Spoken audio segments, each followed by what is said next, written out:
Hyderabad Boduppal municipal corporation పరిధిలో BRS నాయకులు రెచ్చిపోయారు. అవిశ్వాస తీర్మానం నేపథ్యంలో మాజీ మంత్రి మల్లారెడ్డి విప్ జారీ చేశారు. దీనిలో భాగంగా గురువారం విప్ పత్రాలు జారీ చేసే క్రమంలో బోడుప్పల్ కార్పొరేషన్ 1వ డివిజన్ కార్పొరేటర్ జంగయ్య ఇంటికి బీఆర్ఎస్ నాయకులు వెళ్లారు.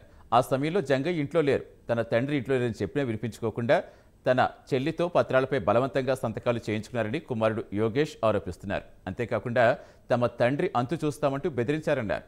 బీఆర్ఎస్ నేతల తీరుపై జంగయ్య యాదవ్ కుమారుడు యోగేష్ యాదవ్ మేడిపల్లి పోలీస్ స్టేషన్లో ఫిర్యాదు చేశారు. దీంతో బెదిరింపులకు గురి చేసిన సామల మనోహర్ రెడ్డి, మీసాల కృష్ణ, విజయ్ రాజులపై మేడిపల్లి పోలీస్ స్టేషన్లో కేసు నమోదు చేశారు.